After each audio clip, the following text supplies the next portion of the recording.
Good afternoon, it's Mark Larson. It's Thursday, the 11th of June. We have no new cases today, so that's a great thing. And all of our people that have been positive in Kittitas County are doing well. I'd like you to look at what's happening in Yakima from a COVID-19 cases and what's happening in Seattle, both from COVID and from protests, and realize that although isolated from those communities, we are very close to those communities. So what happens there affects us. So be careful, make sure you're taking care of yourself, and realize that there are neighbors. So we are moving into phase 3, hopefully. Next Wednesday, I'll turn in my piece, which is basically a request to move into phase 3. The rest of the paperwork will go in on Thursday to the Board of Health, and the Board of Health will vote on that, and that will go to Secretary of Health Wiesman. I believe there's 3 counties that are available to move phases on that particular day. So, and not all those counties may be putting in their requests, but hopefully within a short period of time we will have the results of that, and hopefully the early part of the following week, so the week of the 20th, the 21st. So that would be my hope, and everybody's doing well. The hospital's doing well in regards to the number of beds we have, our personal protective equipment. They are doing well in regards to minimal amount of COVID-19 cases in the hospital. We're doing well here at the health department in regards to case and contact investigation and the ability to test people. Just so you know, they are testing all of the folks that work at our nursing home in town today, including the workers and the folks at the nursing home. So that's part of President Trump's ask for all nursing home residents and staff to be tested. So that's happening today. Those will go to the state lab, and then we'll have those results back. I would guess sometime this weekend. We can count our blessings that we have not had any cases in the nursing home so far. So that's a great thing. Let's go to questions. While our cases are low, is it possible to give more detail about the cases without violating HIPAA? For example, it was great to know the person who was positive and attended the protest wore a mask, but was there a risk to their coworkers, etc.? There were no details about the second person who has tested positive other than they live in Yakima and work in Ellensburg. Was that person wearing a mask at work? Were there potential exposures? These types of details would be very informative. Yeah, there's a certain amount that we can't really say about other people who've tested positive. So we did reach out and let the community know that we did have a protester, actually 2 protesters that tested positive, but not necessarily the protests that they were at, because lots of people are out protesting. Masks protect others from us.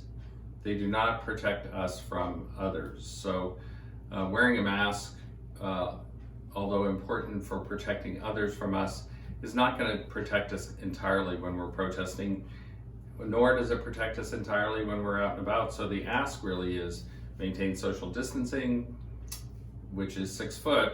If it's not somebody in your family, wear a mask when we're out and about. Stay home except for those essential things, because we really want to move into phase 3, and hopefully we can move into phase 4 as well. So that would be my answer to that. I have heard that masks that have valves are not as effective and can promote disease spreading. Can you talk about this, and do you recommend the use of these types of masks? Yeah, so there hasn't been a whole lot of science done on masks with valves. So the data that I've seen really talks about cloth masks as being the best things that you and I should be wearing in public, and they should be washed every single day. So I can't give you the science on the masks with valves, although I know they're popular and you can buy them on the internet, but it's probably not any more effective at what we're trying to do, which is protect others, as it would be wearing a cloth mask or a bandana. My question is, what can we do to prepare if we get COVID-19? We've discussed how to quarantine ourselves from each other at home, but are there over-the-counter drugs that we should have on hand? Also, there are no thermometers to be found anywhere. There isn't much information on actual treatment of the virus since so many seem to recover at home and not in the hospital. Your guidance would be appreciated. Yeah, actually, you're totally correct. Almost all people with COVID-19 recover at home, and certainly that was the case with our outbreak at Twin City Foods. It's been the case in Eastern Washington in general. So especially since most of our cases are younger folks. So what we're seeing is, and what we will see as we open schools up. So today, OSPI came out with their documentation in regards to opening schools. That's my read for this evening. That's 57 pages. Also another 37 pages looking at band and choir. Also another 45 pages looking at athletics in high schools. So there's a lot of people moving out and doing those kind of things. We know that young people get less severe disease. So we do know that the people that are at home complain of really bad headache and body pain. They complain of sore throat. They complain of nasal congestion. And so all of those things could be treated by over-the-counter medications. There was some discussion about ibuprofen versus acetaminophen or Tylenol. Either one would be fine. And you should have those kind of medications, a decongestant, something like chloroseptic spray or some kind of spray for sore throat, and something for fever and headache. The other things about staying at home during this time is that you need to make sure that you're drinking plenty of fluids. And if you're really feeling short of breath, which is really the major complication, where it goes from an upper respiratory disease to a lung disease, that we do at the Emergency Operations Center have oxygen saturation monitors that we can check out to you. So if you were positive and we were calling you every day, which is what we do for all of our patients, and you said, I'm really short of breath, we would get you one of those oxygen saturation monitors. Having a thermometer at home is important, but if you don't have one, you're going to know whether you're having a fever. So, but I would try to get one way or the other. Does phase 2 allow vacation rental property to open for out-of-state or out-of-county state citizens? Yeah, so phase 2 it does allow for vacation rental properties. It's a little sore spot for me because we're asking people not to travel, but I live in Kittitas County. It's unlikely that I'm going to get a vacation rental in Upper Kittitas County. We're supposed to be staying at home. That said, that is allowed. We are not controlling people to do that, just like we're not controlling people coming and camping in Kittitas County, even though we're supposed to be staying at home. We're just encouraging people to stay at home, encouraging people not to come to Kittitas County for their softball leagues, even though we will be open for that before Yakima is.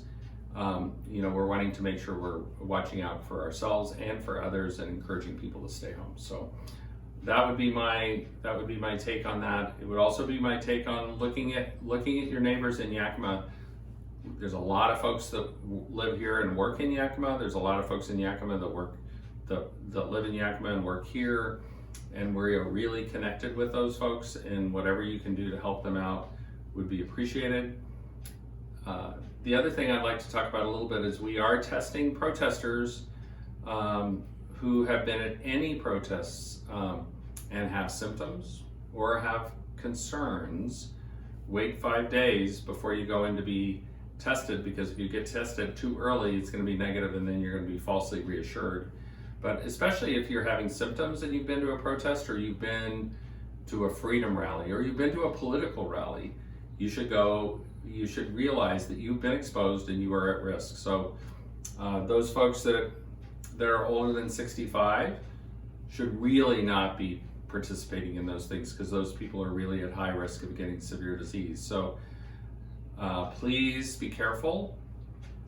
Please stay at home if you can, because we want to get into phase 3. And if you do choose to